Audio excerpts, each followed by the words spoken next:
Welcome to Geordie Lass Doc Sass. One day, a Geordie and a Canadian walk into a bar and decide to start a podcast about relationships, and what a topic that is.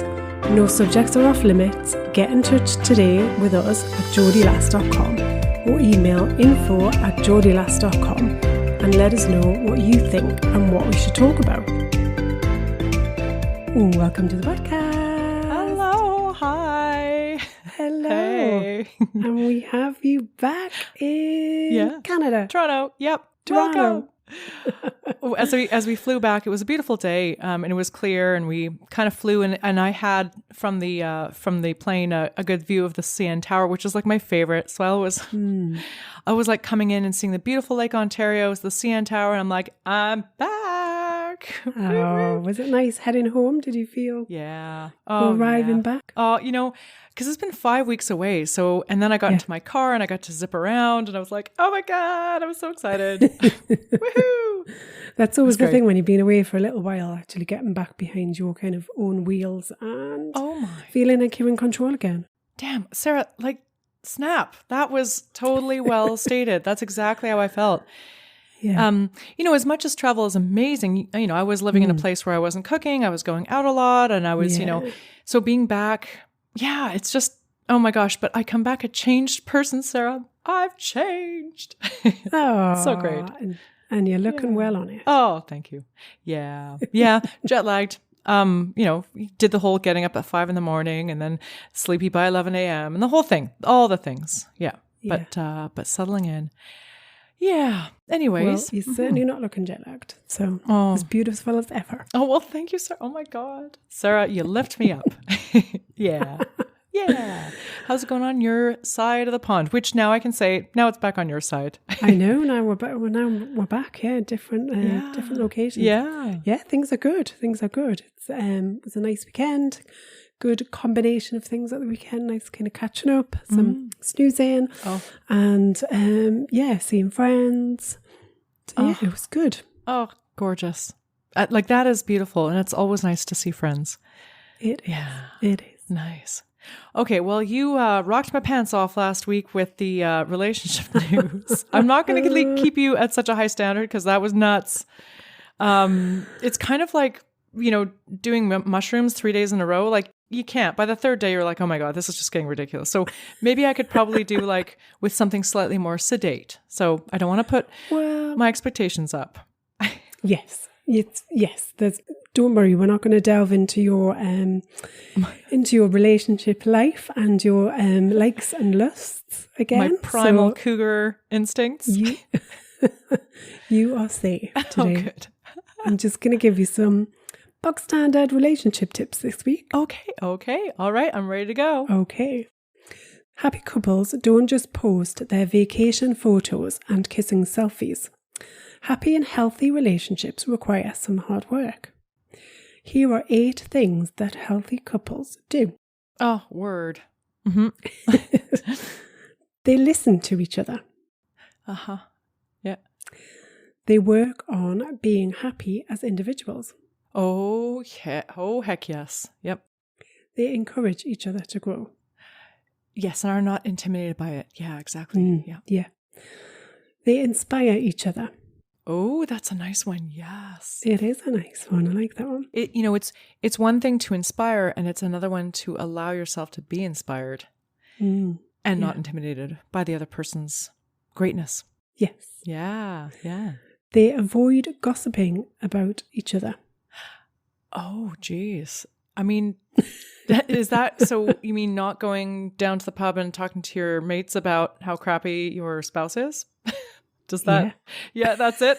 Okay. They have uncomfortable conversations. Oh, yes. And they don't stonewall or shut down. Yes. Mm-hmm. They cry together. Oh my God. Oh, geez. Could be crying happy tears as well as sad tears. Yeah. I'm sure they're not crying all the time if they're a happy, healthy couple, though. Right. But that it's allowed in the norm, like in the routine mix of things, that emotion and crying. That ability to show emotion and to let emotion be released, which is what happens when we're crying. Yeah. Oh my gosh. Yeah. And finally, they go to therapy separately or together. Or both. Yes. And both, yeah. Oh, yeah. Oh, gosh. So, yeah. Gosh, isn't that an amazing, like, done well, all of those 8, like, hardest thing to do. It's simple, but it's not easy. But man, when those things are like rolling on and moving smoothly, oh my gosh.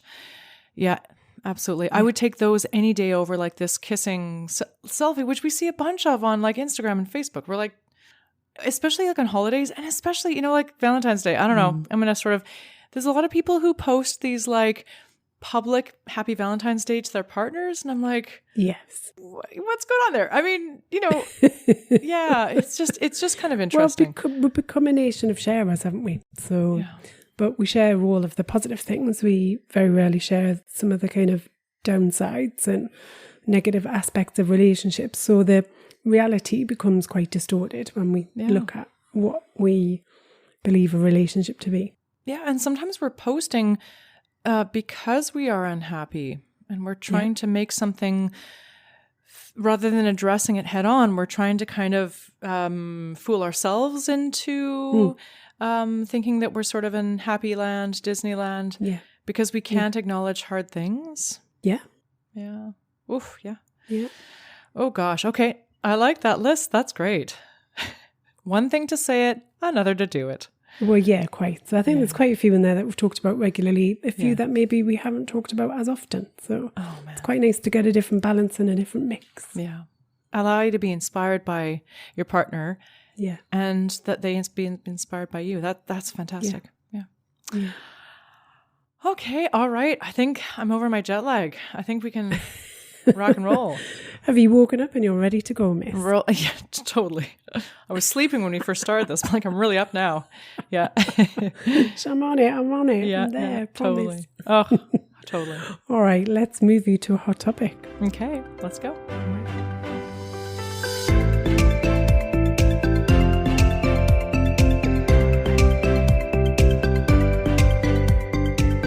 Today's hot topic: relationship patterns. The good, the bad, and the ugly.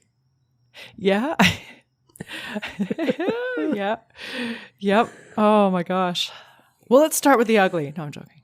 Well, I was going to start with the good, actually, because if we think about that list that we've just read through as part of the kind of love desk, is, a lot of those things are patterns that we could start to establish, which would then promote more positivity within the relationship or a healthier relationship existence. Mm-hmm, mm-hmm. Yes. So I think we often think of patterns as being quite bad and negative, or we focus on the patterns that we might have that are bad or negative.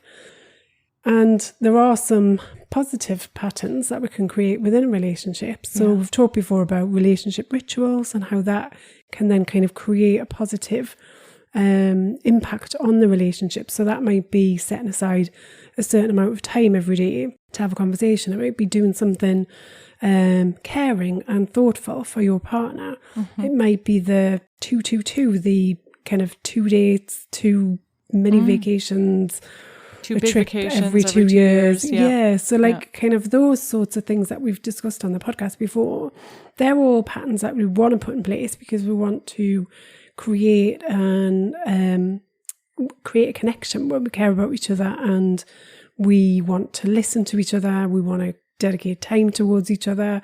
We want to be doing things that are going to naturally nurture the relationship. Mm-hmm. They would all be kind of helpful patterns, I would suggest. Right. And the other thing too, because I see it a lot in the couples that I coach, like it's also, or in the individuals I coach, it's acknowledging the patterns that you already have that you don't even realize that you have. So, yes, I might be working with folks who like are, they feel like they're having a crisis or a lot of conflict or whatever. But then there's one thing that they just do and they've always done, and they don't even realize how special it is that they are doing that. I'm trying to think of one thing that I encountered recently. Funny enough, like it's the intimacy thing. There's this one couple that really struggles like with a lot of communication stuff, but their intimacy is actually quite well cadenced because there has been this sort of meeting in the middle with compromise on both sides that where one person sort of articulated, look, no, we connect sexually because that's important. Like that's something that can't be, fallen by the wayside. And I'm like, did you know how important that is? Because like there's many couples who do allow it to fall to like 11th priority and then they only get to 10 on the list. So, and that can be one of the things that is actually quietly keeping the engine of your relationship going. So just taking an inventory of what you're actually already doing is so important, and bringing that into awareness so that you guys can high five each other and be like, oh my gosh, look at how great we are. It's glass half full. Because like that's really important. You got to give folks hope, help them realize what they're already doing, where they're already strong, that it's not all hopeless. And it's just, we can start to work on establishing additional healthy patterns, but just knowing what's already working. Yeah. That's a long rant, but I'm really passionate about, helping people understand how great they are already. It's not all doom and gloom. But we're not programmed that way. We're programmed to look for the negative aspects. We're programmed to look for the things that are wrong. And we find it a lot easier to recall some of those memories. So we've got to take the steps to make sure that those healthier, more kind of strengths in the relationship, that we actually take notice of those and we allow them time to absorb, and we allow that neural pathway around that strength to create so that we don't lose sight of it again. Yep, that's true. So, okay. So, well, let's think about like in terms of, maybe before we talk about some of the negative or the ugly patterns, but like working on what you're already doing and reinforcing and then adding new, patterns that are strengthening and healthy. How would you suggest going about that? I think that the process of building up awareness is really key, but then also allowing those moments to really kind of absorb. So we've talked before about the top 3 games. You can play the top 3 and you can, throughout the day, you start off and you start your day thinking about what are the top 3 things that I recognize that are a healthy pattern in our relationship. So that, because you can play the top 3 game with a slightly different slant. And as the day moves forward, you start to then kind of collect more of the positive aspects or the positive patterns of behavior that you're recognizing, and then you can reorder your priorities. So which one do I now, is number 1 still number 1, or has something else come in that's kind of bumped it off top position? And so that's a really good kind of awareness game to play, to start to identify some of those moments. But the other thing I think that is really important to try and counter some of that negativity bias is when we notice something happening that is a positive pattern in our relationship, is to acknowledge it, pause, and let it absorb for a good kind of 15-20 seconds so that we actually create a connection with that moment that just happened. And that way we'll find it a lot easier to recall some of those moments as time goes on. Oh, I like that. And actually something that I've been trying to try to bring myself into the moment, because we don't live in the moment. We're usually anxious, thinking about the future, or distracted about worries about the future, or we're perseverating on dwelling on things that happened in the past. So something that I'm trying to work on is when I'm trying to be in the moment and trying to 15 to 20 seconds, I think, okay, what am I feeling? The clothes on my body as against my skin. What am I smelling right now? What am I hearing? Busy traffic, conversations around me. What am I seeing? So all of the senses, like I try to ground myself in the senses, because if I can do that and then I can ground myself in that awareness moment, I can much more easily link that back. Yeah. Totally. Okay. I get that. Okay. So do you want to talk about some bad patterns? I kind of feel like we should just stop there, but I know it's in the title now, so we're going to have to. I'm like, oh shit, I don't really want to go to the bad patterns. Yeah. So I think when we talk about kind of, the bad and the ugly, the bad is where, maybe we've got a pattern that it's not kind of as healthy as it could be. It has some impact on the relationship, but maybe not kind of, it's something that maybe you can overlook, and it's not having too much of a detrimental effect. I think the ugly is where we take things to the extreme almost, and we'll have a certain pattern of behavior. And we often see this when we encounter conflict in relationships. So we see the kind of ugly side of it really come out, because we'll go into that defensive mode. We'll go into, I'm right, you're wrong. I'm going to prove that. And we also kind of shut down. We don't really want to listen. We're not open anymore. And we forget that we actually love each other in that moment. Because it all becomes about the ego is out to play and wants to win at all costs. And that's when we kind of get to some of those extreme kind of more ugly patterns of behaviour.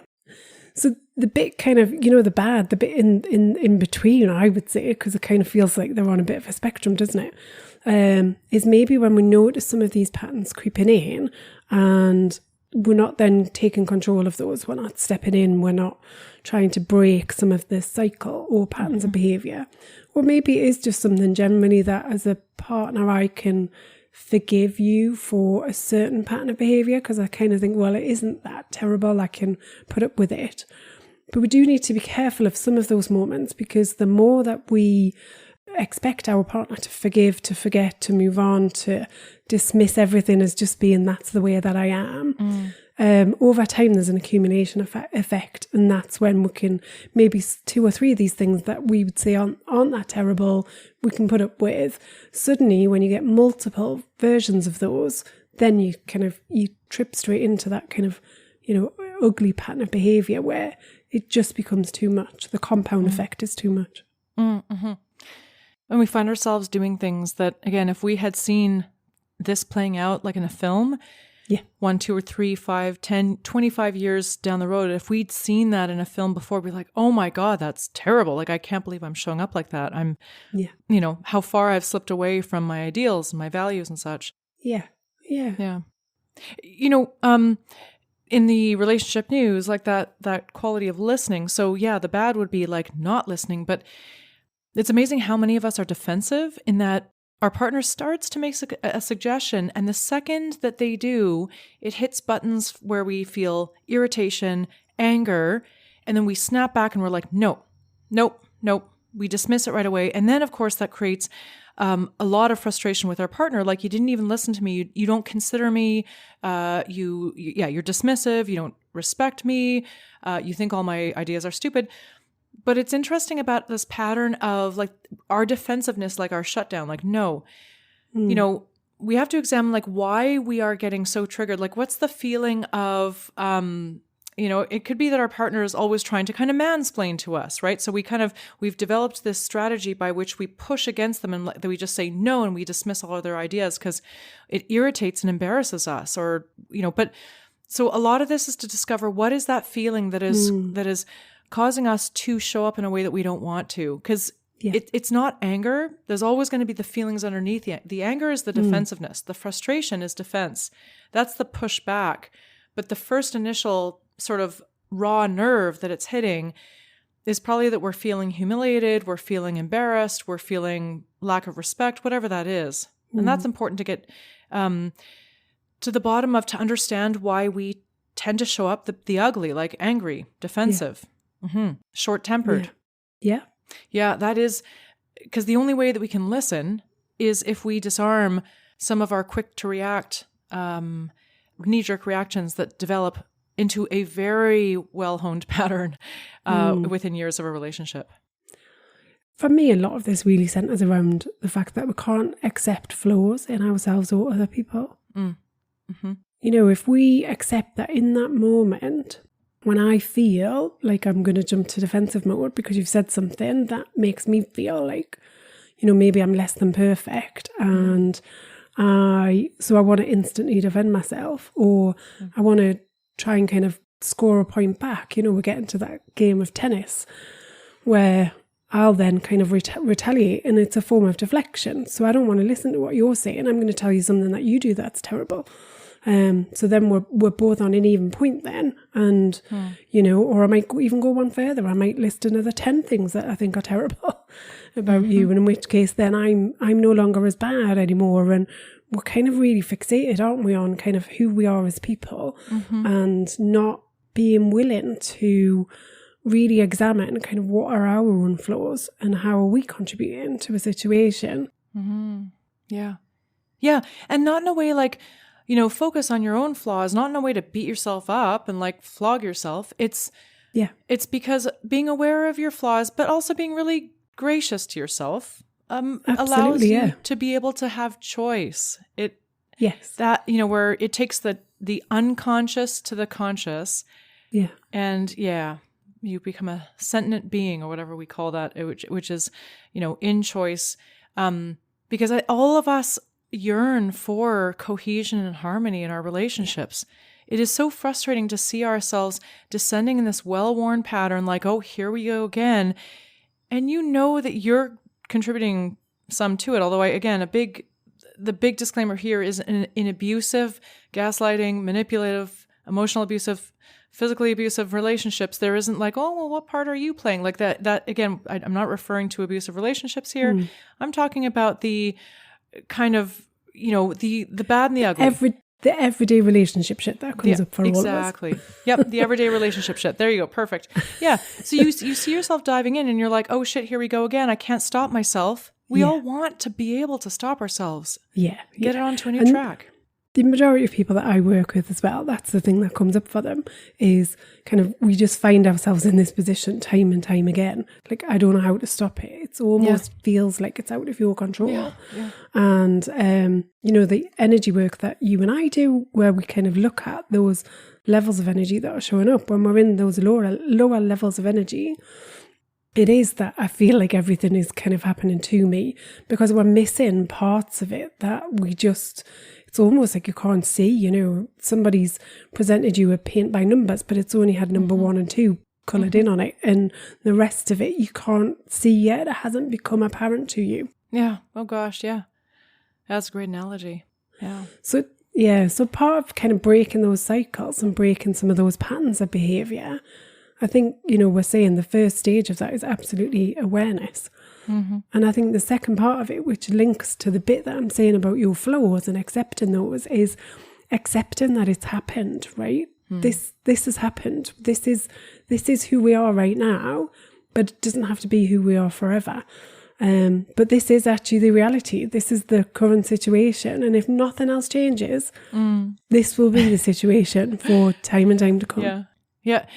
Because it's just like getting back together again, like breaking up and getting back together again. Like if nothing changes, then you're going to get back into the same rut if neither of you have done the work. And I've been there. Like I've come back into a relationship hoping that somehow like some magic wand was like woven. It was not. Like nothing. Yeah. The exact same thing just rebounded back. Well, do what you've always done and get what you've always got. That's the definition of insanity. And is expecting a different result. Yeah. From doing the same thing over and over again. But if we carry on doing the same thing over and over again, I think the other thing that comes up for me when we discuss kind of stuff like this and how do we break some of these patterns and cycles, because that's what people are interested in.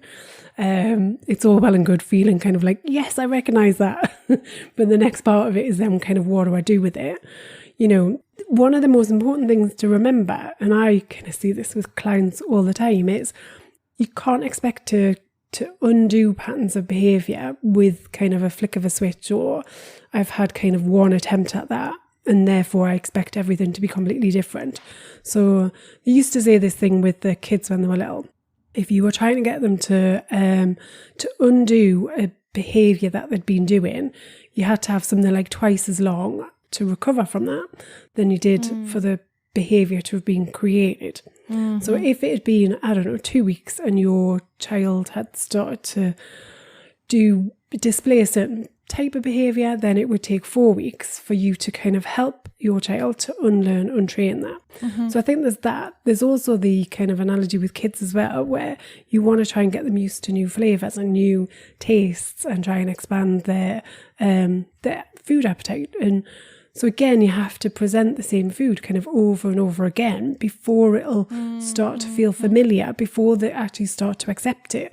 So the same goes when we're trying to undo any sort of pattern of behaviour, because the brain is really designed to master things without you thinking about them. So it wants to put as much as possible in the subconscious, so you don't have to worry about it. And, you can go through life as safely and as happy as possible. Well, primarily safety. It's not designed to keep you happy, your brain, but so it's there to kind of master some of those things. So, we don't have to relearn how to make a cup of tea every day. We know how to do it. We know how to keep ourselves safe when we're making a cup of tea. We know how not to pour boiling water on, on your hand, for example. We know how to get it in the cup as opposed to spread it all over the bench. Yeah. These are things that we learn that once upon a time we didn't know, and we've learned how to do these things safely, along with lots of other things in life. But when it comes to some of these patterns of behaviour in relationships, we've learned a certain pattern of behaviour because we want to keep ourselves in as safe a place as possible. That doesn't always lead to happiness. Yeah, you've got it. Oh my God. And I like how you said, like the brain is not charged with making us happy. That's a good reminder. I keep forgetting that. Yeah, me too. Damn you, brain. Oh man. Yeah, that's forefront. Yeah. I do sometimes wonder, the more that you read about things, the more you understand about how kind of the body works, the brain works, how the human psyche works. You do wonder how any of us ever kind of survive and do have a happy existence. Oh my God, that's so funny. But I do think a lot of that is governed by the work that we do and the interests that we have. So we've maybe got more of a kind of focus on some of these elements. Yeah, you've got it. Oh my gosh, that's awesome. Oh man. Oh, okay. All right. So, again, patterns it's the intentional practice of repeating something again and again to be able to learn a new skill and to be able to put into our regular habit of doing things that we don't have to concentrate on doing. We can just kind of do them with muscle memory. And that's kind of and we can choose to have ugly patterns, bad patterns, or good patterns. Totally up to us. But we can't just sort of think it and it will happen. We have to practice it and then commit it to muscle memory. And it takes 100 tries, 500 tries, 1,000 tries until it becomes muscle memory. Yeah, exactly. You have to fall off the bike many times before you can master the ride. That's so true. Oh, okay. All right. I think I'm ready to start to get intentional about my patterns. Not all of them are terrible. They're not, no. Yeah. Start by identifying the good patterns first. You've got it. You've got it. All right. All right. Shall we skip to a question? You've got it.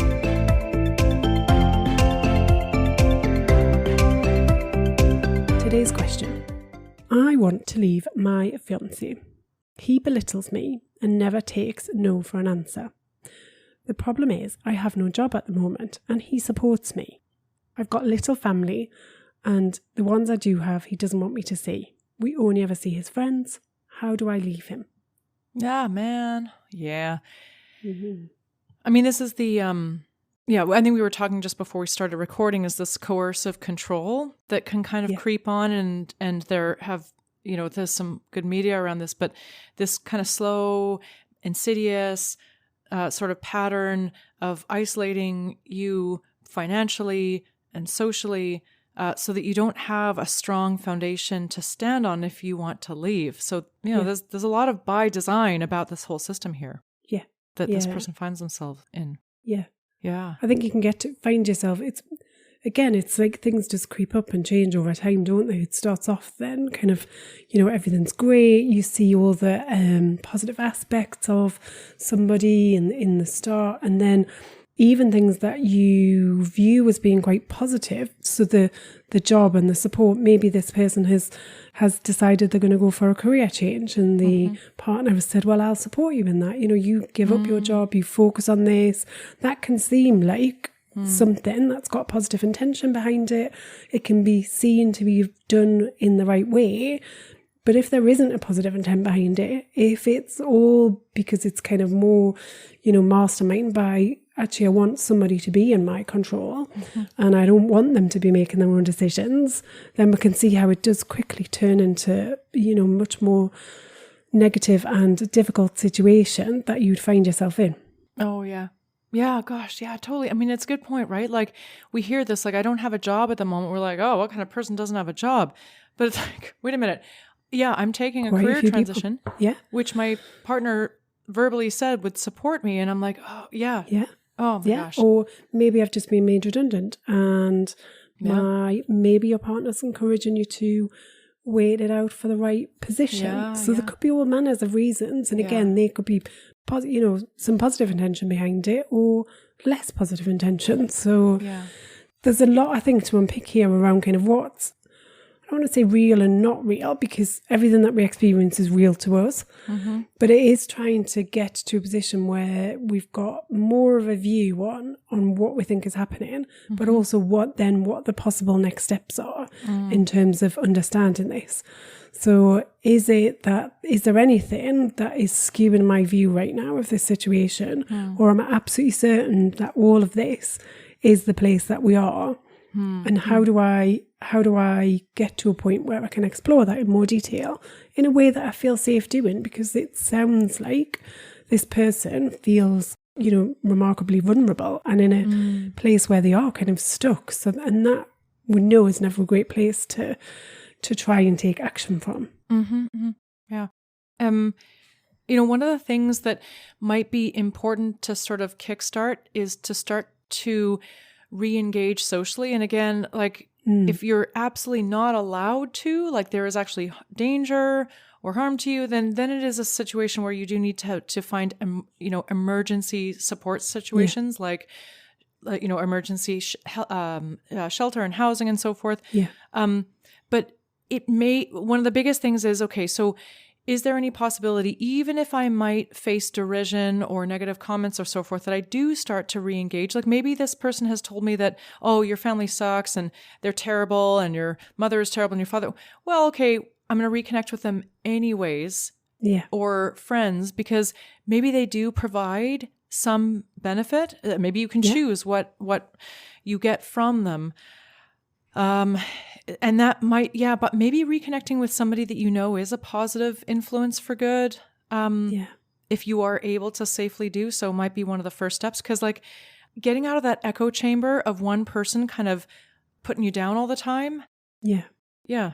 It's starting to build those boundaries back up, isn't it? And saying kind of what's negotiable and what's not negotiable in that relationship. And I think where we've got a position where we feel like we're being wholly dictated to, and that's not comfortable for us, then there's a lack of boundary in place there, because I haven't said, well, no, actually, my friends are off bounds. I will see my friends and I'll spend time with them and I will have connections outside of our relationship. That's important to me.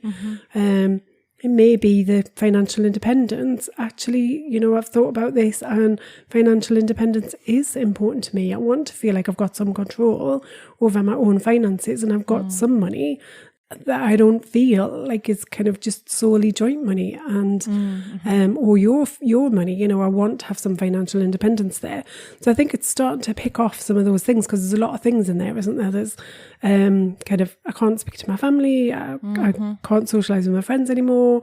I've got kind of this negative dialogue going on all the time where I'm hearing criticism, he or she said kind of, that's my fiance, so there's obviously a kind of wedding that's impending at some point, so you've already made a certain commitment to the relationship, and then there's the kind of finance side. So there's so much that's caught up in here.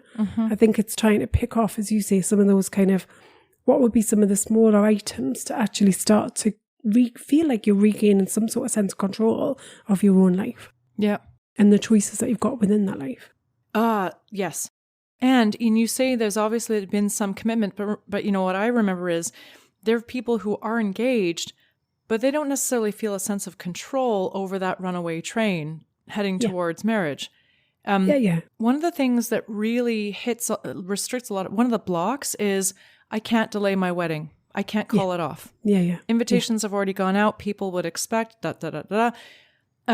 one critical thing is, if you can challenge yourself to delay, defer, or call off a wedding, it is one of the most powerful things you can do. Because, just worrying about money lost, deposits, worrying about what relatives, family members you'll offend or worry, or what will people think, those are abuse, manipulation, control tactics. Those will keep you stuck. Yeah.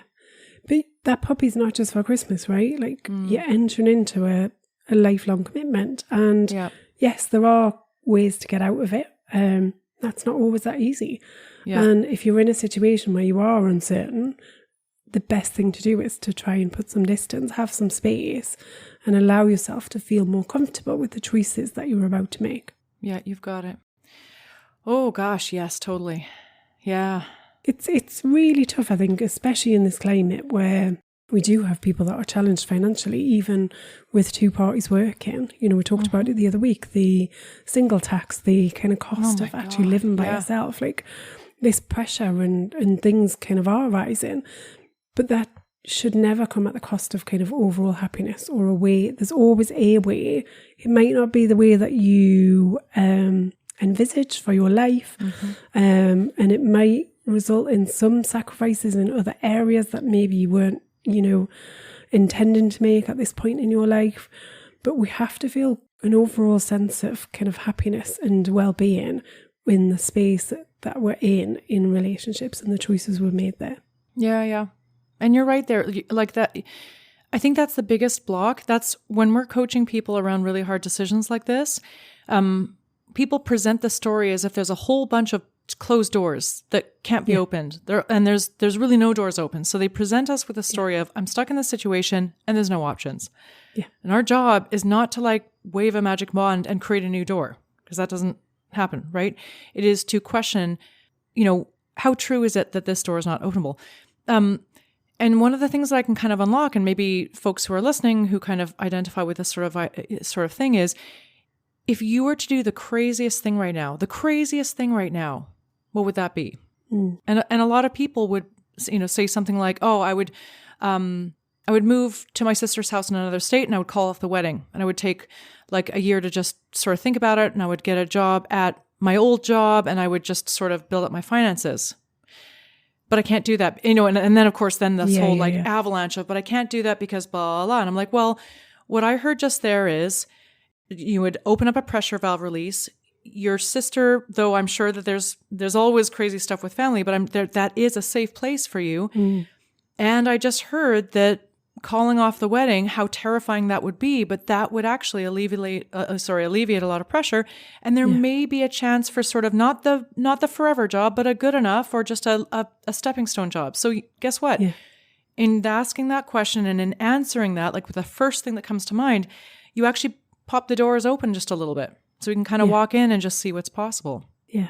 Not the answer you thought, because life ain't a straight line. It's sometimes we realize we're on a dead-end path and we can't keep driving down the road and finding the way. We have to just reverse back out sometimes. Yeah.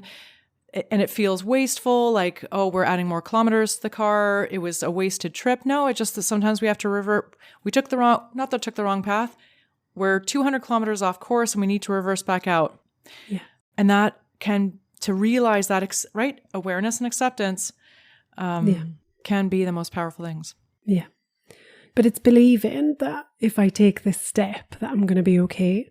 And that's the hardest part, is to really trust the choices and the directions that we take. To be able to trust that as humans is pretty hard. Yeah. But things always have a habit of working out. They do. And like with lots of things, if we can visualize them, and the more that we can identify when things do work out, when we make some tough decisions, the more we'll then trust that actually I trust my decisions. Yeah. I trust the choices. Yeah. And I'm prepared to take it no matter how much it might feel like a risk. Yeah. Yeah. Hey, I mean, as coaches, we always look to say, hey, is there ever a time in your life where you took a massive risk or took a big change and you regretted it? And they're like, no. I'm like, well, today's not going to be the first day of your life. We're like, oh, now you totally shot the bed. Like this was no. I mean, there's a pattern in your life of things always working out for the best. The big things, Yeah. But even if there is something that you regret, on the grand scheme of things, when you look back though, what impact did that really have? How terrible was it? And it might have felt not great in the moment, but the overall impact in your life is probably not that big. Or it was big, but it created something significant, something new. Yeah. Maybe it closed a door, opened a new one. If you look at your life, like what happened and how did things play out after that big event or that big decision? Yeah. And you can often look, oh, well, I would never have met this person, or that wouldn't have ever happened. Or I would never have made a huge decision to take a health journey. A lot of people describe the bottom of the barrel, sort of the lowest point in their life. But that often is the catalyst for massive change that you would never have taken on had you not been in such a low spot. Yeah. Yeah. There truly are no mistakes, just like you say. Yeah. Well, we wish the listener some luck. Yeah. And trust in your bravery. Yeah. Trust in yourself. Yeah. And be kind to yourself. Yeah. You've got it. All right. Okay. Well, it was a good return back. It was. I don't know whether to sleep or to when you're the day after travel and you're like, what does my body want to do right now? Like it's currently approaching the middle of or evening time, but it's not. And am I hungry? Am I sleepy? Am I restless? Anyways. Yeah. Yeah. It's hard, isn't it? Because you're not quite in any, you're not in any sort of routine, are you? You've had in the middle of an ocean somewhere. Yeah. But it's also lovely because the most philosophical, existential things come to you when you're in this sort of transition zone, neither here nor there. It's a nice opportunity for sort of new thoughts to come in and new awareness. So you're not stuck in any pattern when you're transitioning from here to there or there to here. Yeah. You're in the land of opportunity. Oh my gosh, I tell you. Oh, okay. All right. Well, I'm very much going to slip into a pattern of going to make my dinner after this recording. Yes. Very good. Very good. Yes. And that's a good pattern, and I'm pleased that I'm going to do that. That's right. You've got it. I love it. Eat some scrummy food. Absolutely. Yeah. All right then. Till next time. Till next time. So that's it for another week of Geordie Lass and Doc Sass. We hope you've enjoyed listening as much as we've enjoyed chatting. Get in touch and share your questions for relationship remedies and any hot topics you want us to cover. If you need help navigating all things relationships, Anna and Sarah are available for one-on-one coaching support. Email info@geordielass.com. Please remember to like, share, subscribe if you've enjoyed listening. And if you've not, how on earth have you made it this far? I promise we'll try harder next time.